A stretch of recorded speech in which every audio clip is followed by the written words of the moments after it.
On January 20th, 1942, 15 men gathered in a villa next to Lake Wannsee on the outskirts of Berlin. The table was set with fine porcelain. There was coffee. No one raised their voice at any point. In 90 minutes, they agreed on the administrative mechanisms for the murder of 11 million people.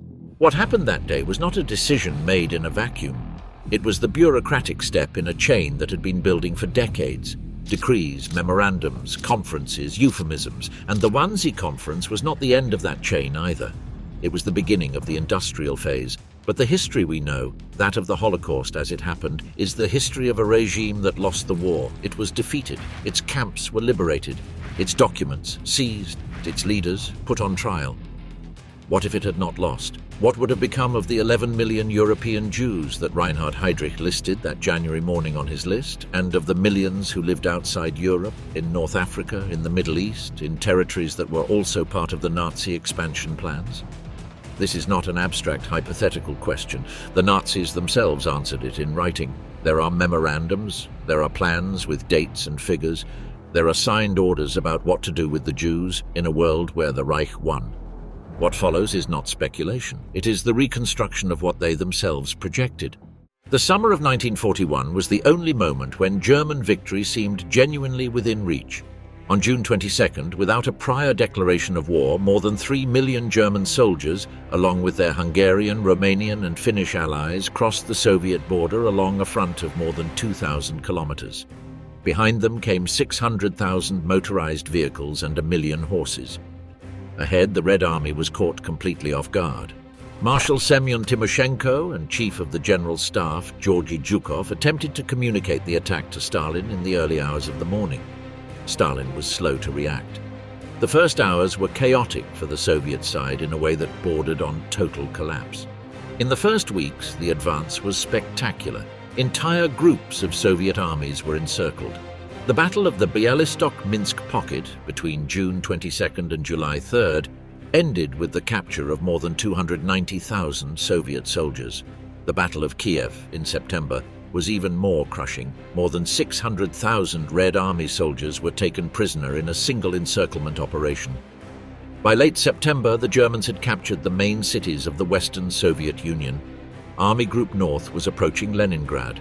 Army Group Center was advancing toward Moscow. In those months, the German High Command calculated that the campaign would end before the arrival of winter.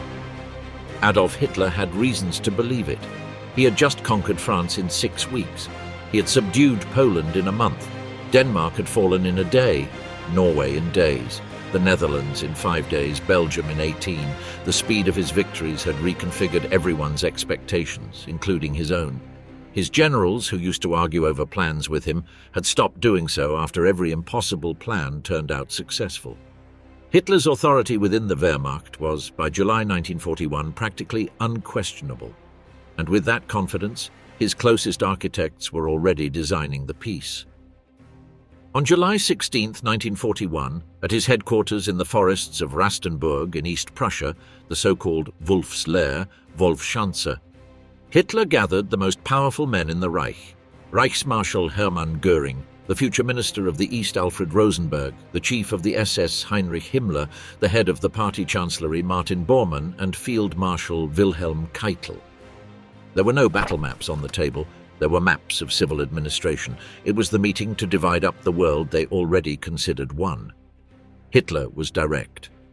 The objective was first to rule, second to administer, third to exploit. The conquered lands in the east, he said, had to be treated from a colonial point of view. Only Germans would have the right to carry weapons.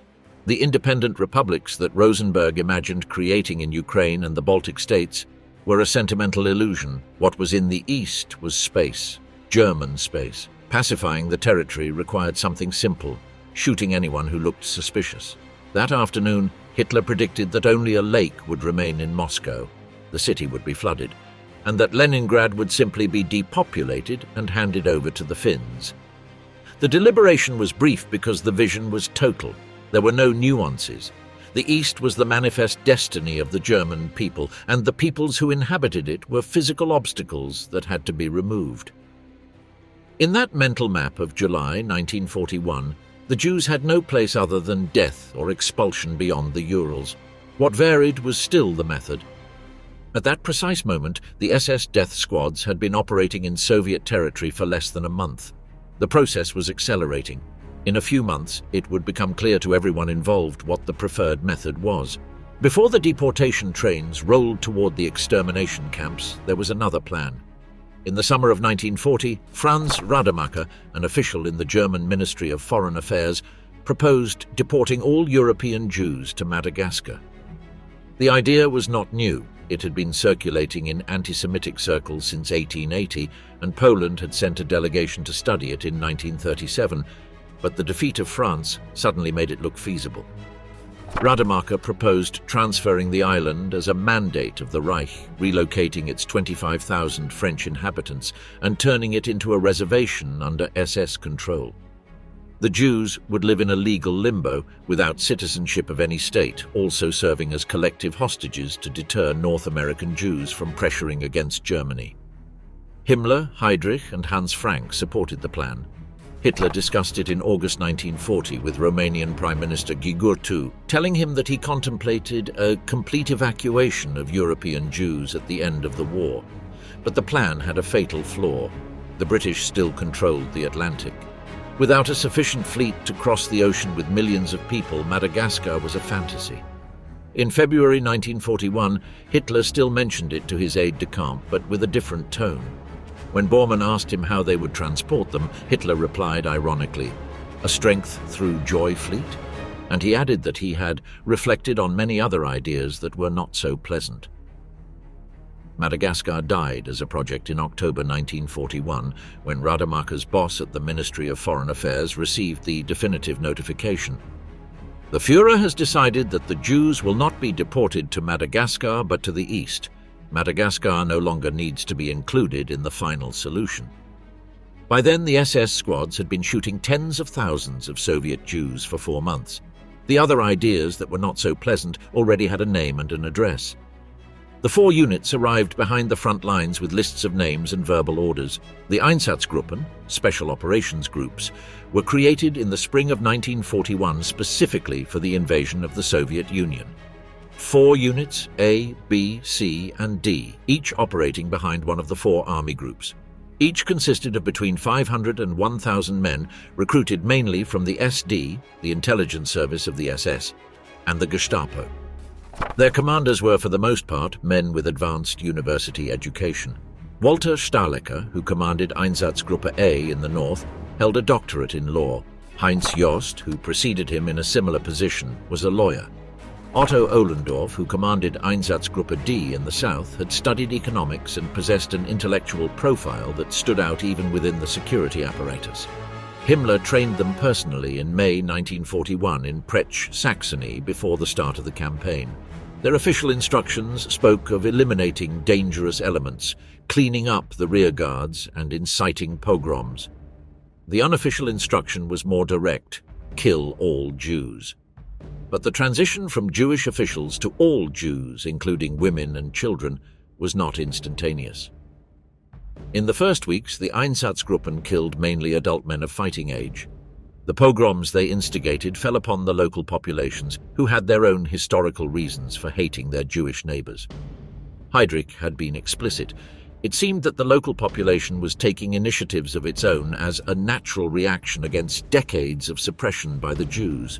In July 1941, the orders changed. Women and children began to be included in the executions in a systematic way. Historian Lawrence Rees documented that the SS Cavalry Regiment No. 2, operating in the Pripyat marshes, received a message in August of that year that emanated directly from Himmler. All Jews must be shot. Drive the Jewish women and children into the marshes. The SS Lieutenant Colonel McGill responded in writing that the method had not worked because the marsh was not deep enough for them to sink. McGill understood that his superior had asked him to kill the women and children by drowning. But the marsh was too shallow. His solution was to shoot them. The exchange reveals several things. The first, that SS officials felt the need to use coded language even among themselves in writing. The second, that the ambiguity of the orders created operational confusion that subordinates had to resolve by their own initiative. And the third, perhaps the most revealing, that the feedback mechanism between Berlin and the field was continuous. On August 1st, 1941, the head of the Gestapo, Heinrich Müller, sent a telegram to the commanders of the Einsatzgruppen. The Führer must receive regular reports from here regarding the work of the Einsatzgruppen in the east. For this purpose, particularly interesting graphic material is required, such as photographs, posters, pamphlets, and other documents. Hitler was not only informed about the massacres, he wanted documentation, he wanted proof of progress. In Babi Yar, a ravine located on the outskirts of Kiev, the Einsatzgruppen and their local collaborators murdered 33,771 Jews in 2 days, September 29th and 30th, 1941. The process was operationally methodical. The German authorities circulated notices through the Jewish quarter of Kiev indicating that all Jews in the city had to report on September 29th at the corner of Melnikova and Dorogichanska streets with their documents, warm clothes and valuables. They were told they would be relocated. Thousands of people showed up with suitcases. They walked several kilometers to the ravine. They deposited their clothes in orderly piles, undressed, and moved toward the edge. The executioners worked in groups, taking shifts. The gunshots were audible throughout the city for 2 days. By the end of 1941, the Einsatzgruppen had killed more than 500,000 Soviet Jews. By the end of the war, the total number of their Jewish victims exceeded 1.5 million, although some historians raise that figure considerably if all the massacres are included in which they participated alongside the German order police and the local Lithuanian, Ukrainian, Latvian, and Belarusian auxiliaries. Himmler visited the operations personally. In August 1941, he was in Minsk, where he witnessed a shooting of about 100 Jews. According to his aides' reports, he almost fainted upon seeing the brains splattering onto his boots. He did not order anything to stop, but he wondered aloud if there was a more humane way to kill, understanding by humane a way that would be less disturbing for the executioners, not for the victims. From that reflection would be born the interest in mobile gas vans and subsequently in fixed installations. In October 1941, Himmler traveled to Ukraine to meet with Friedrich Jeckeln, the Höhere SS und Polizeiführer, who had directed the first large massacres in Kamenets-Podolsk, where more than 23,600 Jews were murdered between August 27th and 28th, 1941, and who would soon organize the murders in the Riga ghetto. Himmler transferred him to the Baltic. He understood perfectly what was happening.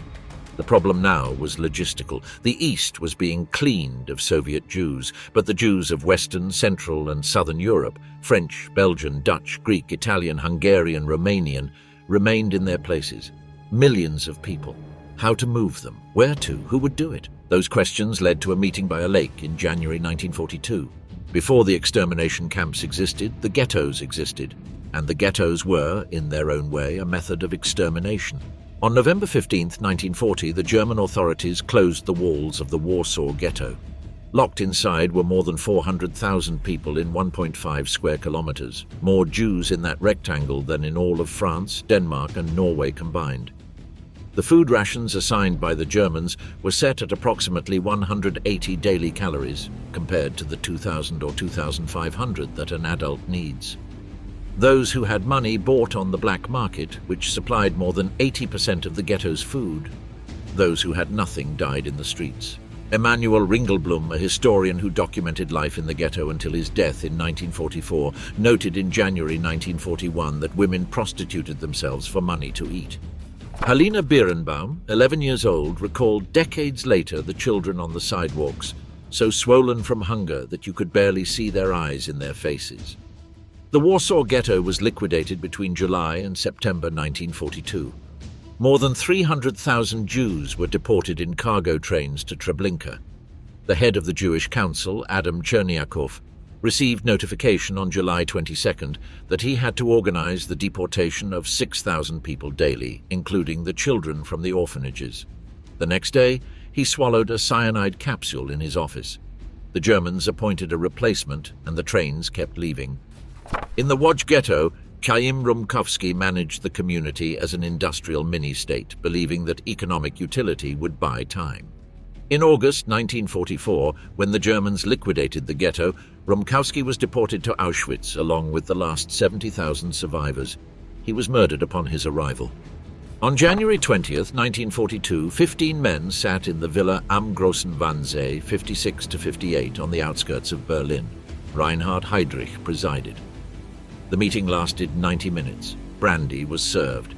The official purpose was to coordinate the final solution. The real purpose was for all the ministries of the Reich, Interior, Foreign Affairs, Justice, the General Government of Poland, the Party Chancellery, to recognize the authority of the SS over the continental extermination process. Heydrich presented his figures: 11 million Jews in Europe, broken down by country. Germany, 131,800. Austria, 43,700. Poland, General Government, 2,284,000. France, 865,000. Hungary, 742,800. Great Britain, 330,000. Ireland, 4,000. Even unoccupied countries appeared on the list because the project was continental, not just territorial. The protocol, drafted by Adolf Eichmann and found in 1947 among the seized archives, distinguished between Jews fit for work, who would be sent to the east to build roads until dying of exhaustion, and those who would be murdered immediately. The survivors of forced labor must be treated accordingly because they represented the resistant germ of a new Jewish construction. That is, the strongest would be eliminated precisely for being so. The meeting did not resolve what to do with the Jews from countries not yet occupied, nor with mixed marriages. Those matters remained pending for subsequent elaboration. What did become clear is that the process would extend until covering the entirety of the continent. In July 1942, the last summer in which the Germans felt that victory was real, Heinrich Himmler summoned his Finnish physiotherapist Felix Kirsten after a meeting with Hitler at his Ukrainian headquarters. Kirsten would later recall that Himmler was so euphoric that it was impossible to get him to relax. Hitler, Himmler said, had just given him his definitive approval for the colonization plans for the East. "It is the greatest colonization the world has ever seen," he exclaimed, and he added that that day was the happiest day of his life. What Hitler had approved had a name: General Plan Ost, General Plan for the East.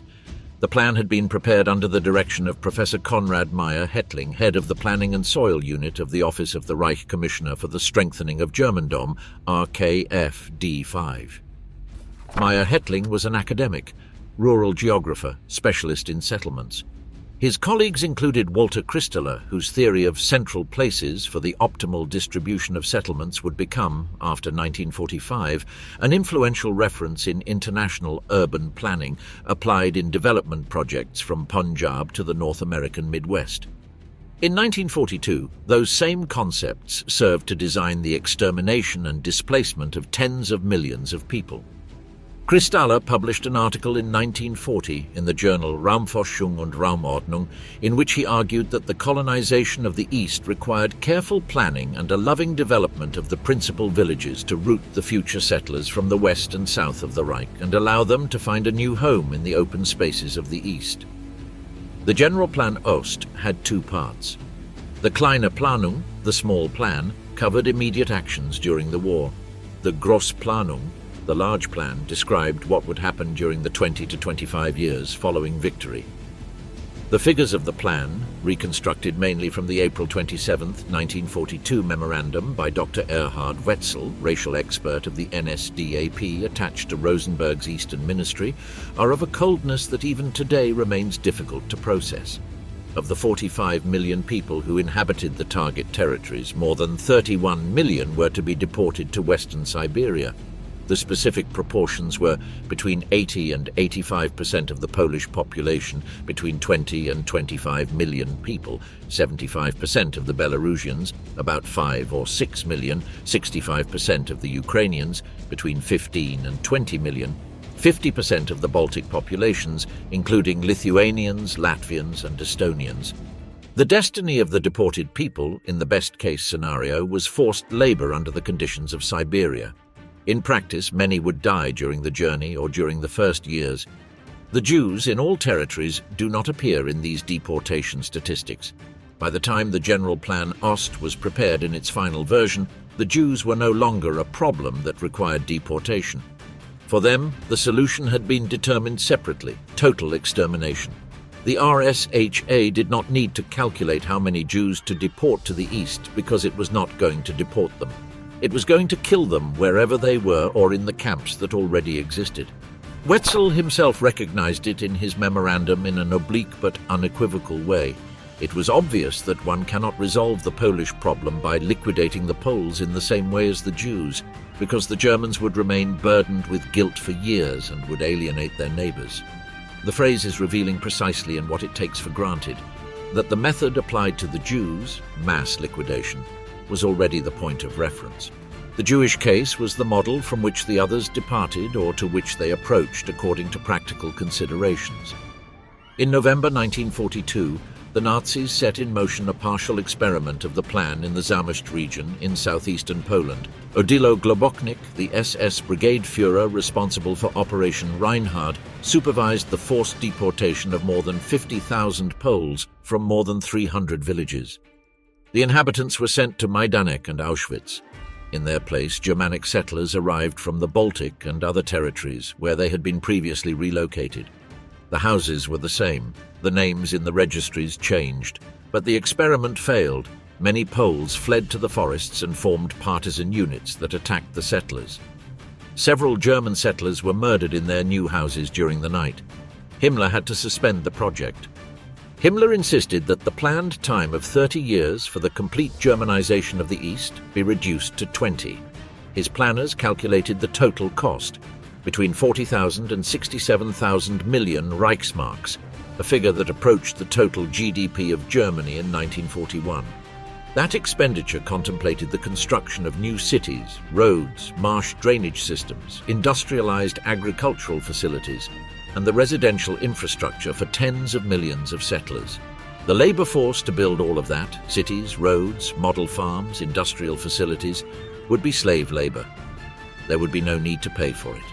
Himmler described the vision to Kirsten while looking at the maps spread across his desk. Armed farmer soldiers planted across the former Soviet Union up to the Urals with their own weapons and their own farms, forming a wall of German blood against the Asian tide. New cities of 15,000 to 20,000 inhabitants at railway and road junctions, strips of German villages with gardens, cemeteries shaded by oaks and lime trees, and small tombstones oriented toward the east. Himmler had hired his own landscape architect to guarantee that future settlers would not be deprived of that harmonic image of manor house and garden, settlement, fields and landscape that characterizes the German essence. In that world designed in the offices of Berlin, there was no space for the Jews of Europe. The 3 extermination camps of Operation Reinhard were built in the forests of southeastern Poland during the winter of 1941 to 1942. Belzec, Sobibor, Treblinka. None of the 3 was a concentration camp. They were facilities designed exclusively to kill. Belzec measured 200 meters by 250. Passengers on the Lublin-Lvov railway line began to notice the smell of decomposition when they passed by the vicinity, sometimes perceptible from more than 10 kilometers away. Treblinka, the largest, received its first trains on July 23, 1942. The process from the arrival of the train to death could be completed in less than 2 hours. The deportees were told they were going to take showers. A 70-meter path flanked by barbed wire covered with branches, internally called the tube, led them to the gas chambers. Sobibor, which murdered more than 170,000 people, was managed by barely 30 German SS and about 100 Ukrainian guards. The scale of the extermination did not require armies. It required organization. Hermann Höfler, chief of Jewish affairs for Operation Reinhard, sent an encrypted telegram on January 11, 1943, intercepted by the British, which remained classified for decades. The figures for arrivals up to December 31, 1942. Belzec, 434,508. Sobibor, 101,370. Treblinka, 713,555. Majdanek, 24,733. Total, more than 1.27 million people murdered in little more than a year, with an active war, with railways overloaded by military operations, and with all the logistical friction of a Reich in conflict. With peace, with resources freed up and railways available, that capacity could have multiplied. If Germany had won the war, the fate of European Jews would not have been identical in all territories. There would have been different speeds, but the final destiny, as the Nazis conceived it, was the same. The crucial difference was the presence or absence of a direct German civil administration and the degree of cooperation from local authorities. The Netherlands fell under the direct administration of the Reich in May 1940. Arthur Seyss-Inquart was appointed Reichskommissar for the Netherlands. The Dutch authorities cooperated with an efficiency that surprised even the Germans themselves. The Dutch had built a central identity registry with cutting-edge technology before the war. Every citizen, including every Jew, was registered, catalogued, localizable. The Dutch identification system was the most sophisticated in Europe, and the Germans found it ready to use. By mid-October 1942, 45,000 Dutch Jews had been deported to the east. The Dutch police collaborated in the raids. The civil population, according to German reports of the time, did not cause any problem. The Dutch case also had a statistical dimension that made it particularly revealing. Out of the 140,000 Jews who lived in the Netherlands before the war, approximately 35,000 survived. That represented a mortality rate of 75%, the highest in Western Europe. In comparison, around 25% of the Jews died in France, 40% in Belgium, 20% in Italy. The difference is explained precisely by the presence of direct German administration, the high degree of technification of the Dutch civil registry, and the active cooperation of local authorities. If the war had lasted longer, if the deportation lines had not been interrupted by the Allied advance, the number of Dutch survivors would have been much lower. France presented a different, more complex dynamic. The Vichy regime had enacted its own anti-Semitic laws in October 1940 without the Germans demanding it. The Vichy laws, drafted by French jurists, had their own particularities. They excluded Jews with French citizenship from before a certain date from some provisions, while subjecting foreign Jews, many of them refugees from Germany and Central Europe, to harsher conditions. It was a discrimination with an internal hierarchy, which saved some French people at the cost of handing over other foreigners. The first mass raid in Paris was the work of the French police, the Veldheave, on July 16 and 17, 1942, when more than 13,000 Jews, including 4,000 children, were gathered in the Velodrome d'Hiver and subsequently deported. French police officers did the work. Gendarmes rousted families from their beds at 4 in the morning. The Germans supervised. The Vichy government had previously agreed to hand over foreign Jews and negotiated unsuccessfully to exclude French Jews. In the following weeks, more than 11,000 of the 13,000 detained at the Vel d'Hiv were deported to Auschwitz. René Bousquet, Secretary General of the Vichy National Police, was the main architect of French collaboration in the deportations.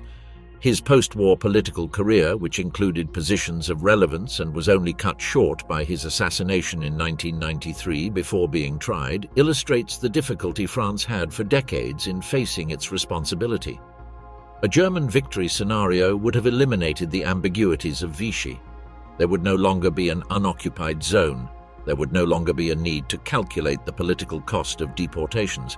The pressure on the Vichy government to hand over full French Jews, not just foreigners, would have increased steadily and inevitably.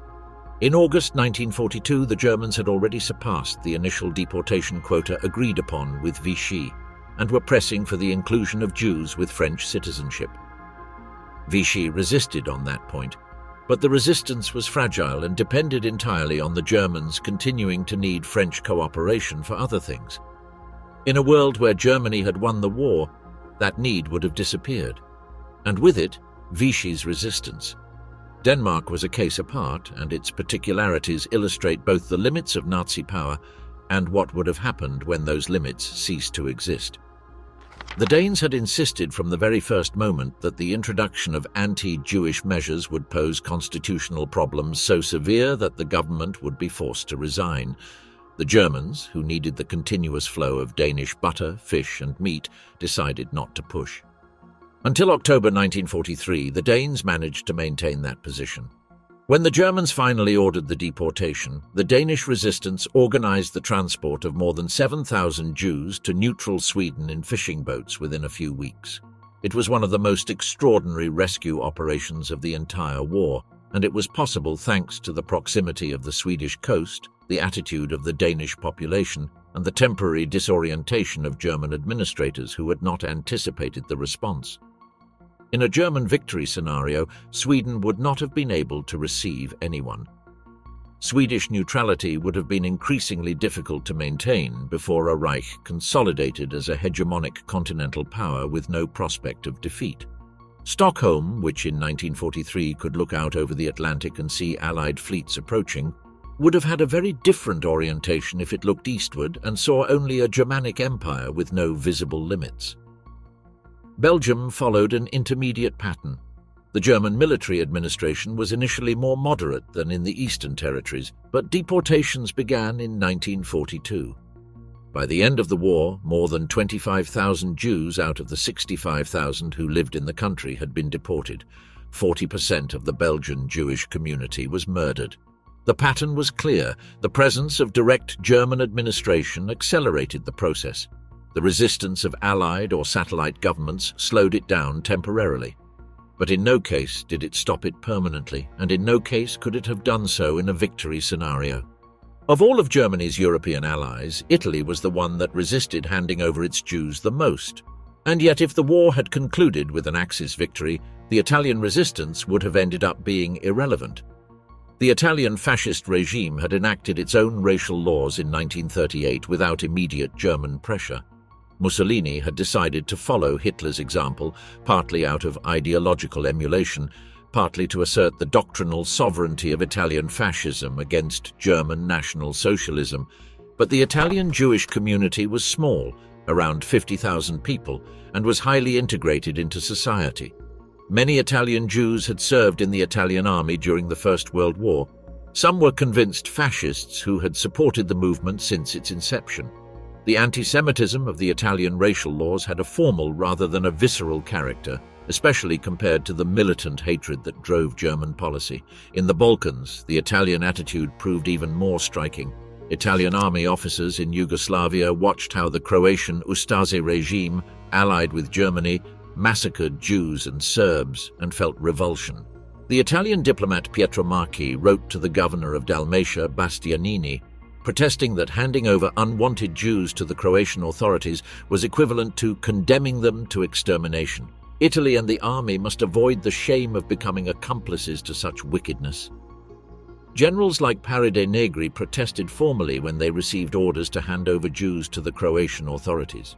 That is totally impossible, Negri wrote, because the deportation of Jews goes against the honor of the Italian army. The practical result was that thousands of Yugoslav Jews sought refuge in the areas under Italian control, where they were relatively safe. The Italians kept them in internment camps on the island of Rab under austere conditions, but without risk of immediate death. When Italy surrendered in September 1943, the Yugoslav partisans liberated the camp, and many of those Jews joined the resistance or fled to safer areas. But all of this happened in the context of a war that Italy was beginning to lose.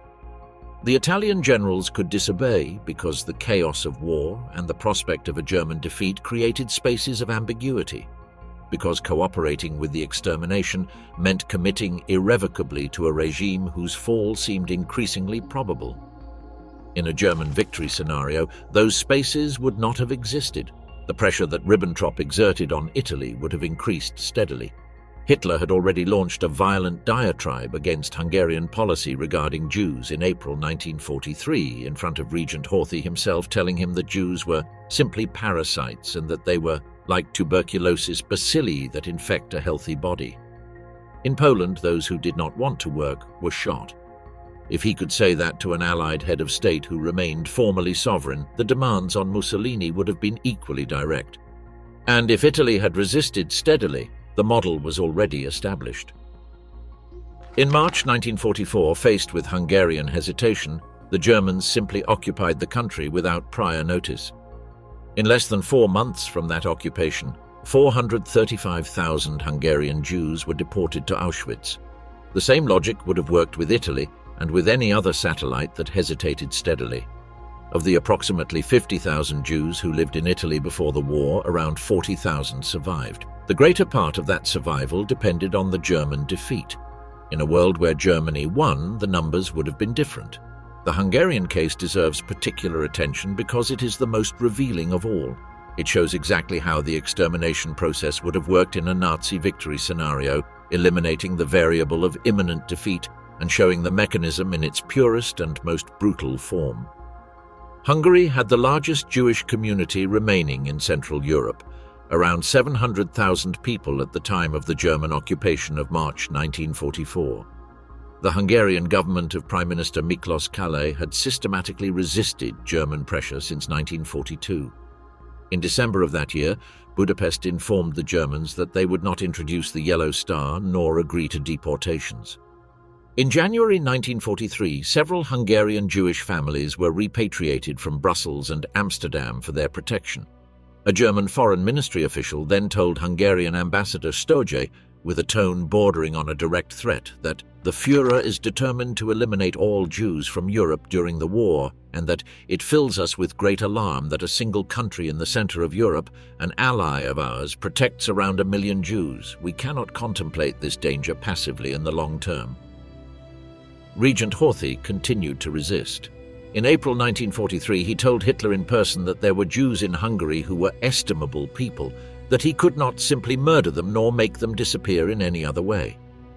Horthy's remark, which by the standard of Nazi policy sounded like moderation, was in reality the expression of a convinced anti-Semite who considered that mass extermination went too far. Hungary had placed its Jews in forced labor battalions on the Eastern Front, where many had died of cold, hunger, and abuse. But industrial murder was a different category for Horthy, with moral and strategic implications that disturbed him. Hitler responded with the language he used when someone contradicted him. Jews were simply parasites. They were like tuberculosis bacilli that infect a healthy body.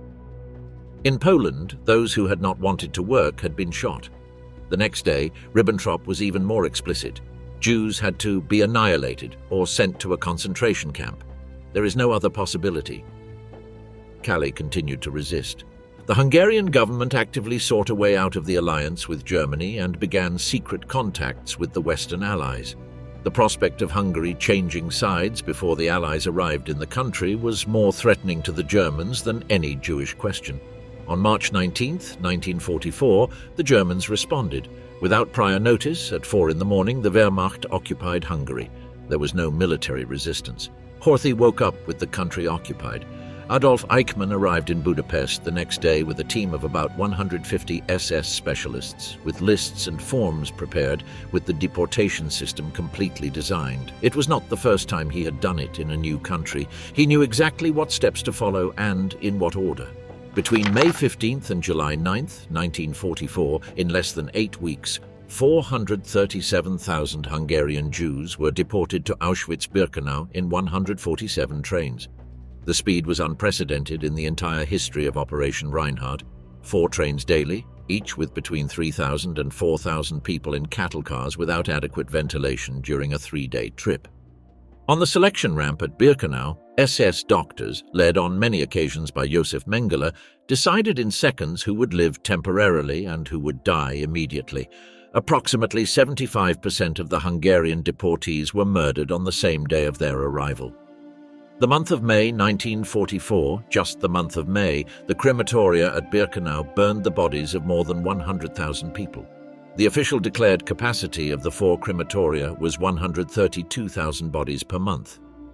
During the weeks of the Hungarian transports, that capacity was surpassed. The Nazis resorted to open-air pits and pyres to burn bodies that the ovens could not process. The smell reached the surrounding villages. The Polish peasants of Oswiecim, who lived a few kilometers away, knew what was happening. On July 7th, Regent Horthy ordered the deportations to stop. He did so because Pope Pius XII had sent him a telegram, because King Gustav V of Sweden had pressured him personally, because President Roosevelt had issued public warnings, and because the Red Army was advancing westward with a speed that made the German defeat visible on the horizon. Horthy's intervention saved approximately 200,000 Jews from Budapest who would otherwise have been deported. In a German victory scenario, none of those factors would have been present. The Pope would have had much less margin for pressure. Roosevelt would have had no position from which to make credible warnings. The Red Army would be behind the Urals. Horthy would not have stopped anything. The 200,000 Jews of Budapest who survived because Horthy stopped the trains in July 1944 would have died in Auschwitz before the autumn of that year. The Wannsee list included the Jews of Spain, 6,000 people, that of Portugal, 3,000, that of Sweden, 8,000, that of Ireland, 4,000, that of Great Britain, 330,000, that of Turkey, European part, 55,500, that of Finland, 2,300, that of Switzerland, 18,000. The presence of those names in the document was not decorative or merely statistical. In the text of the protocol, Heydrich made it clear that the count referred to the Jews of Europe and that the objective was the final solution to the Jewish question in Europe. Unoccupied countries appeared on the list not as statistical curiosities but as territories pending treatment. The protocol explicitly mentioned that the Jews from unoccupied countries would be handled through the appropriate diplomatic channels. In October 1941, Heydrich had responded to a Spanish proposal to transfer Spanish Jews living in France to Spanish Morocco with a clear instruction: the Reich did not want that. The Reich wanted the Jews to remain on the European continent under German control, subject to the same policy as the others. Emigration was no longer an acceptable option. Jews attempting to emigrate from Europe would be held back as much as possible. North Africa showed how the policy would have worked in the territories the Axis planned to conquer. In the summer of 1940, when the German victory in France seemed to open the possibility of a large Germanic colonial empire in Africa, the German Ministry of Foreign Affairs and the Ministry of Colonies began drafting decrees that extended Nazi racial laws to African territories. A law establishing a Ministry of Colonies was drafted but not published. New colonial uniforms were designed. The University of Hamburg initiated courses to train colonial administrators for the tropics. Several German industrial companies provided specialists in African raw materials. All that work continued for months after the strategic situation in North Africa became complicated, because planners still believed that victory was possible. In Tunisia, between November 1942 and May 1943, the troops of Erwin Rommel's Afrika Korps and the administrators who followed them briefly applied anti-Semitic policies.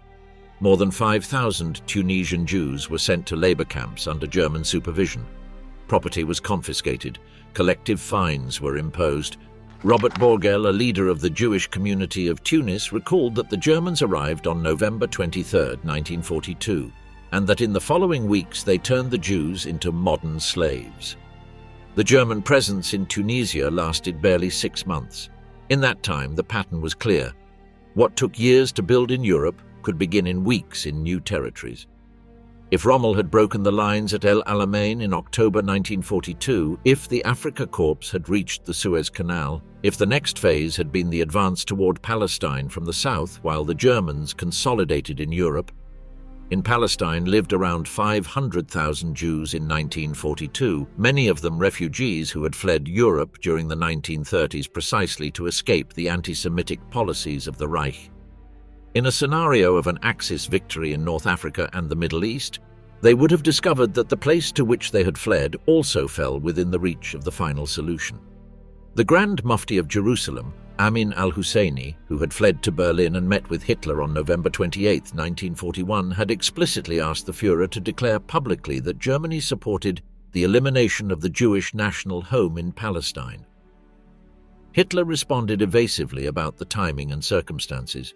He did not want to make public declarations that would compromise his diplomatic movements ahead of time, but he was clear on the principle.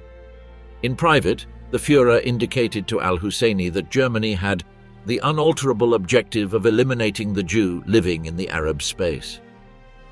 Al-Husseini spent the following years in Berlin, participating in the organization of Waffen-SS units recruited from Bosnian Muslims and helping to draft propaganda in Arabic for broadcasts aimed at the Middle East.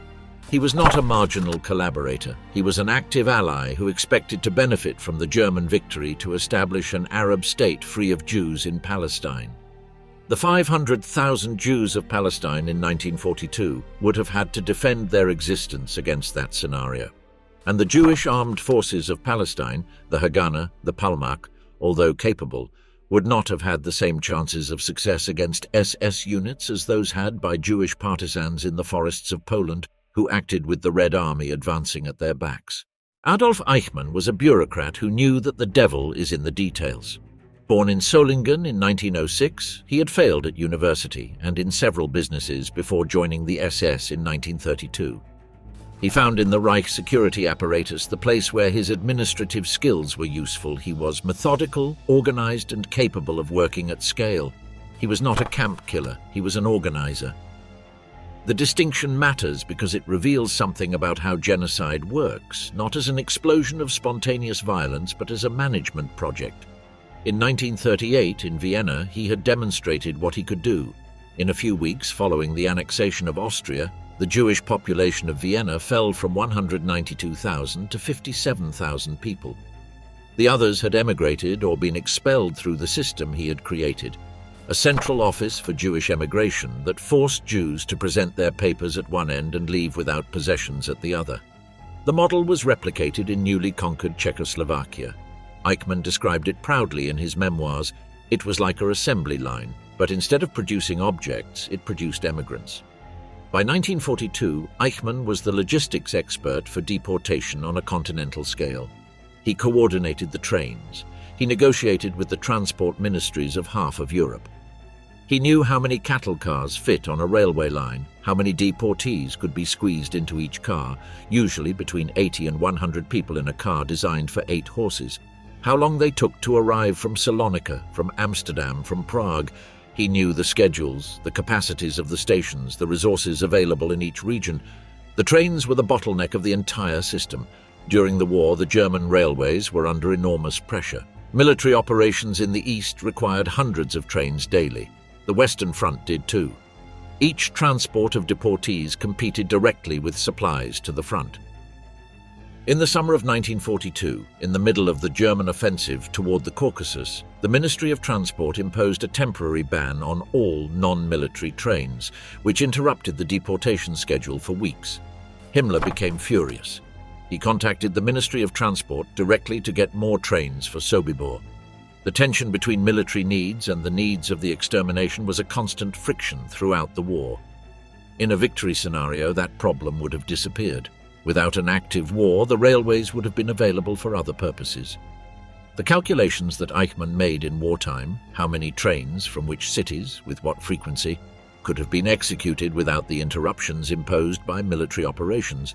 The lines arriving from France, from the Netherlands, from Greece, from Hungary, from Romania, could have operated with more regularity and more capacity. In France, Eichmann's deportation chief was Theodor Dannecker, an SS Hauptsturmführer with previous experience in organizing deportations from several countries. Dannecker quickly understood that the success of the deportations in France depended on the cooperation of the French authorities. Without that cooperation, his resources were insufficient to track down and capture 300,000 Jews scattered across a country the size of France. In the summer of 1942, Dannecker negotiated with René Bousquet for the handover of foreign Jews. Bousquet agreed to the terms. His motivation was not visceral antisemitism, but political pragmatism. By handing over foreign Jews, Vichy hoped to maintain some control over the unoccupied southern zone and protect full French Jews. That logic of negotiation would have continued in a victory scenario. The Germans would have kept pushing, the collaborator governments would have kept giving in by increments, and the final result would have been the same: more deportations, more deaths. The case of Greece illustrates what happened when the Germans directly controlled the process. The Jewish community of Salonika was one of the oldest and most numerous in Europe, more than 56,000 people, of whom the majority spoke Sephardic, the medieval Castilian that their ancestors had carried with them when they were expelled from Spain in 1492. The Jews of Salonika were not recent refugees. They had been there for more than 4 centuries. Between March and August 1943, in 19 trains, the Germans deported more than 48,000 Jews from Salonika to Auschwitz. The journey lasted between 10 and 11 days under appalling conditions. The majority were murdered upon arrival. The Sephardic community of Salonika, which had survived centuries of Mediterranean history, was practically erased in 5 months. Inside the Reich itself, there were voices that protested. Wilhelm Kuber, the General Commissioner for Belarus, a convinced anti-Semite himself, protested when Jews deported from Berlin and Hamburg arrived in Minsk and were shot in the forests. He argued that German Jews were a different race, that they had been citizens of the Reich, that among them were decorated veterans of the First World War. He wrote memorandums. The murders continued. Bernhard Lösener, co-author of the standard legal commentary on the Nuremberg laws, demanded that his superior Stuckart authorize his resignation when he learned of the massacres in the East. Stuckart's response was one of the most revealing phrases of the entire bureaucracy of the Third Reich. "Don't you know that these things happen by orders from the highest level?" Lösener left. Stuckart stayed and ended up running the ministry under Himmler. There were generals who protested in private and obeyed in public. Fedor von Bock sent a memorandum to the Führer criticizing these unheard-of crimes in Belarus, but refused to use the army against the SS. Admiral Canaris compiled files of atrocities for years without using them effectively. The only act of Jewish resistance that reached any significance was the Warsaw Ghetto Uprising in April 1943.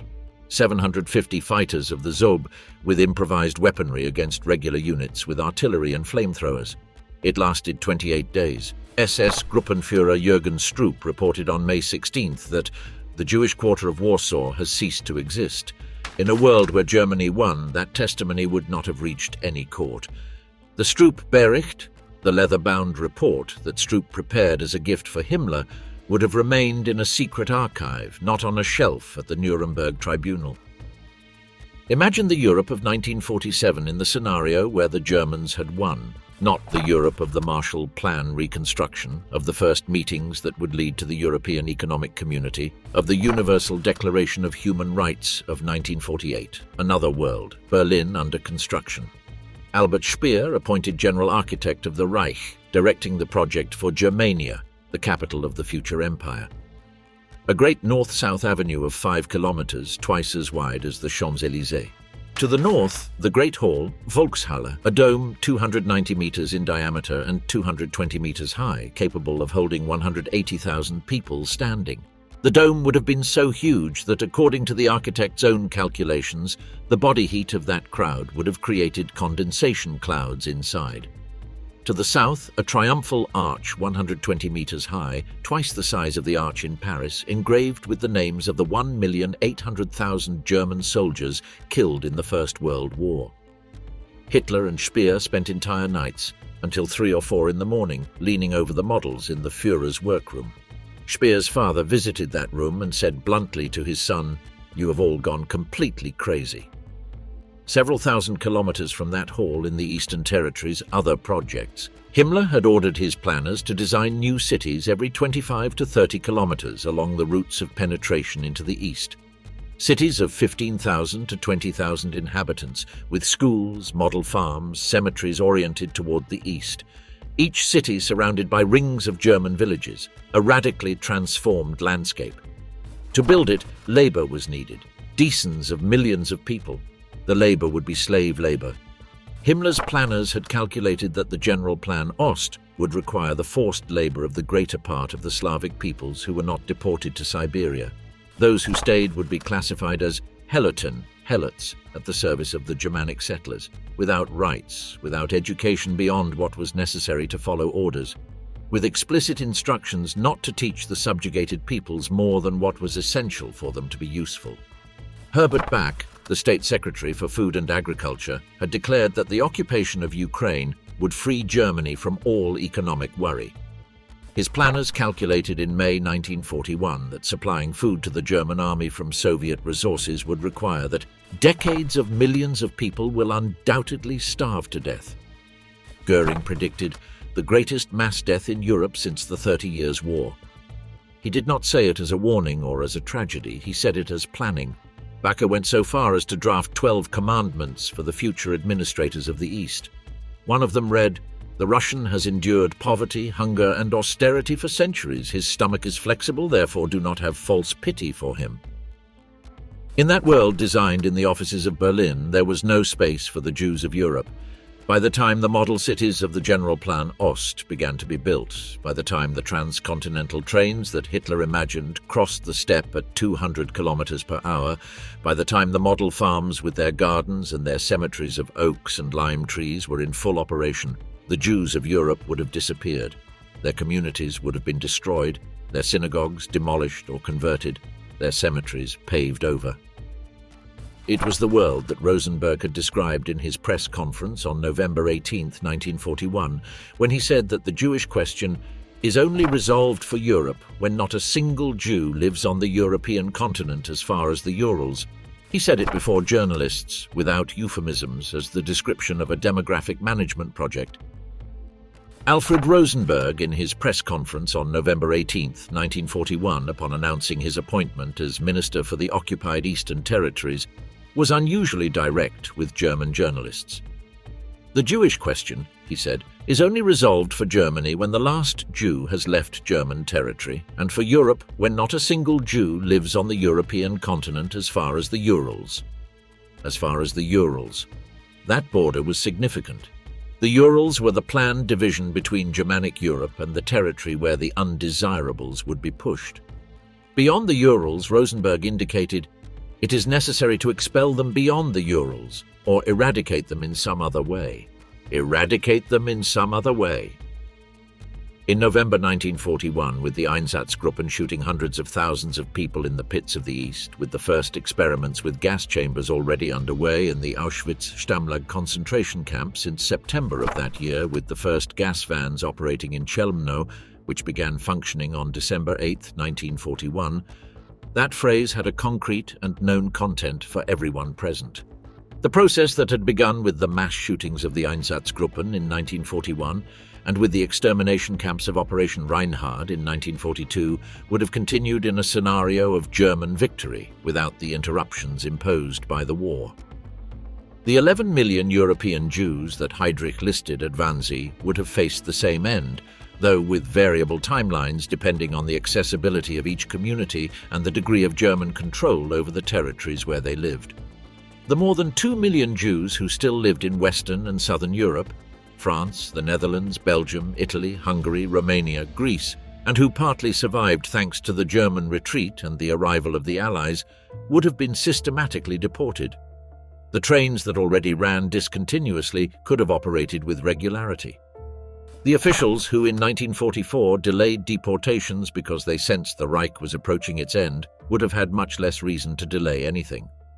The Jews of Spain, those of neutral countries, those of Great Britain, if Great Britain had negotiated a separate peace, as some feared, would have been left exposed to diplomatic negotiations that, given the established pattern, would have ended in only one way. Dr. Richard Kocher, the chief statistician of the SS, prepared a report in April 1943 on the progress of the final solution at the direct request of Himmler. The Reichsführer SS declared it excellent. Kocher spent 2 weeks reviewing the files in Eichmann's office to compile the figures. His report indicated that by the end of 1942, the Jewish population in the territories that the Reich considered part of its living space had fallen from 3.1 million in March 1939 to 606,103 people, a reduction of 80% in less than 4 years. That was the progress achieved with an active war, with a shortage of resources, and with the bureaucratic frictions of a Reich in full conflict. Hans Frank, Governor-General of Poland, had calculated in December 1941 that in his territory there were around 3.5 million Jews. We have now approximately 2,500,000 of them in the general government, perhaps with the half-breed Jews and everything connected, 3,500,000 Jews. We cannot shoot or poison these 3,500,000 Jews, but we will have to take measures that lead, in one way or another, to their annihilation. A few weeks later, Operation Reinhard began. In 18 months, Treblinka, Belzec and Sobibor processed more than 1.7 million people. That pace, with the limited resources of wartime, could have tripled or quadrupled with the resources available in peacetime, with the cooperation of all territories under German control, with the railways freed from military urgencies. The Holocaust, as it happened, murdered between 5 and 6 million Jews. It is the number we know, the one that the Nuremberg trials documented, the one that history commissions have verified for decades, and that historians like Raoul Hilberg, Christopher Browning, Yad Vashem, and the United States Holocaust Memorial Museum have studied with increasing precision. But that number is the result of an incomplete process, interrupted by military defeat, obstructed by the resistance of allies like Hungary and Italy, slowed down by the frictions of a war that consumed resources, stopped by the arrival of the Red Army at Auschwitz on January 27, 1945, when they found about 7,000 prisoners too weak to be marched westward by the retreating Germans. In the final months of the war, as the front drew closer, the Nazis emptied the camps in the east and forced their prisoners onto death marches toward the interior of the Reich. Thousands of people died on those marches from cold, hunger, exhaustion, and gunshots. Rudolf Höss, the former commander of Auschwitz, who then held an administrative position in the SS, witnessed one of those marches and protested to Himmler, not because the conditions were inhumane, but because the prisoners arrived too weak to work. The objection was about efficiency, not morality. In that context, the question about the 11 million on the Wannsee list has an approachable answer. Lawrence Rees pointed out in his study of the Holocaust that approximately 1.1 million Jews were murdered in 1941, 2.7 million in 1942, 500,000 in 1943, and variable amounts in 1944 and 1945. The drop in the number of victims starting in 1943 did not reflect a change in policy, but rather the shortage of available victims in the most accessible territories, and the increasing logistical difficulties of a retreating Reich. The most lethal machinery, the crematoria at Birkenau, began operating at full capacity precisely when the Reich was losing the war. It was in 1944, with the Hungarian transports, when Auschwitz reached its maximum murder speed. In a victory scenario, the curve would have been different. Without the pressure of imminent defeat, without the logistical chaos of the retreat, the process could have been more orderly, more methodical. Slower, perhaps, at some moments, but also more complete. Without the factor of the advancing Allies, there would have been no reason to evacuate the camps or to interrupt any process. The Nazi planners themselves said so clearly. Odilo Globoknik, the organizer of Operation Reinhard, had written that the entire operation had to be carried out as quickly as possible to avoid the danger of getting stuck in the middle of it in the event that difficulties arose that forced us to stop. Himmler had told his subordinates that he wanted them to work as quickly as possible, if only for reasons of concealment. Speed was part of the plan. To finish before it could be stopped. They could not. The Third Reich had a fundamental contradiction at its center that its leaders never resolved and that ultimately contributed as much to its defeat as any military factor. Its racial program required slave labor to be realized. Slave labor was brutally inefficient. The extermination of the Jews eliminated artisans, doctors, engineers, merchants, scientists that the Reich would have needed for its projects. General Erich von dem Bach-Zelewski, commander of the anti-partisan forces in the East and one of the organizers of mass massacres, admitted after the war that the elimination of the Jews of the East had weakened the economy of that region to the point of hindering German operations. The RSHA and the Ministry of War Economy constantly clashed over whether the Jews should be murdered immediately or used first as labor. Albert Speer, the Minister of Armaments, pressed to retain Jews capable of working in the factories. Himmler always put ideology ahead of economy. In August 1942, 4 months before the German collapse at Stalingrad, Himmler communicated to the munitions inspectors of the general government that from then on only the SS could supervise Jewish workers in their own camps. The rest would have to be handed over for elimination. The resulting shortage of skilled labor affected German war production at a critical moment. The trains carrying deportees to Auschwitz in the summer of 1944, in the middle of a military crisis, with the Red Army advancing from the east and the Allies from the west, traveled with priority over supplies to the front. The Reich railway network had limited capacity. Each cattle car loaded with Hungarian deportees was a car that did not carry ammunition or fuel to the units that needed it. Himmler and Hitler were willing to accept that decrease in military efficiency in the name of racial policy. It was a position consistent with their principles and disastrous for military efficiency. But none of those internal contradictions would have been enough to stop the extermination in a victory scenario. They would have complicated the process. They would have slowed it down in some aspects. They would not have stopped it. What stopped the Holocaust was the military defeat of Germany, the Red Army, the Normandy landings on June 6, 1944, the Italian campaign, the collapse of the Western Front in 1944, and the crossing of the Rhine in March 1945. The advance of the Western and Eastern Allies that compressed the Reich until there was no space left for any camp, any march, any plan. Without that, the process would have continued. When the 322nd Infantry Division of the Red Army arrived in the vicinity of Auschwitz on January 27, 1945, they found full warehouses, 350,000 men's suits, 837,000 women's garments, 7.7 tons of human hair in bags. The Nazis had tried to destroy the evidence in the preceding days, blowing up some of the crematoria, but the warehouses were too large. The material trace of the extermination was too vast to disappear in a few days. In a world where Germany won, there would have been no Soviet soldiers arriving. There would have been no photographs of liberation. There would have been no Nuremberg trials. The warehouses would have been emptied, their contents distributed or destroyed in an orderly manner.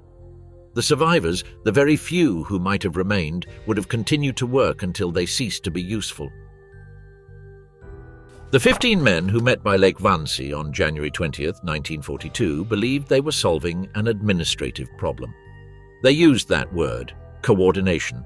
They spoke of evacuations, of selection, of appropriate treatment. Their euphemisms were meticulous. The process they had set in motion did not depend on a single man. Hitler did not have to sign every order. Himmler did not have to visit every camp. Eichmann did not have to see every train. The system worked because thousands of people, officials, policemen, railway workers, doctors who made the selections, local administrators, Ukrainian guards trained in Troniki, each did their own small part. Christopher Browning, in his study of Reserve Police Battalion 101, documented how ordinary men, cashiers, salesmen, workers, who had the explicit option to withdraw from the shootings without serious consequences for their careers, chose to participate. Obedience was not forced at gunpoint. It was the result of peer pressure, of internalized ideology, of the fear of appearing weak before one's comrades. In a victory scenario, that system would not have disappeared. It would have kept functioning. The men who operated it would have had no incentive to stop and many incentives to continue. Alfred Rosenberg said it in November 1941. The Jewish question is only resolved for Europe when not a single Jew lives on the continent as far as the Urals. He said it before journalists, without euphemisms, as the description of a foreign policy objective. The documents that survived, the Wannsee Protocol found in 1947, the Höfler telegram deciphered decades later, Wetzel's memorandums on the General Plan Ost, Goebbels' diaries, the records of Hitler's table talk at his headquarters, the archives of the subsequent Nuremberg trials that prosecuted dozens of officials, doctors, lawyers, and administrators allow us to reconstruct what would have happened with a clarity that leaves no room for easy hope. The perpetrators themselves wrote it, they calculated it, they planned it, and the only reason they did not manage to complete it is that they lost the war.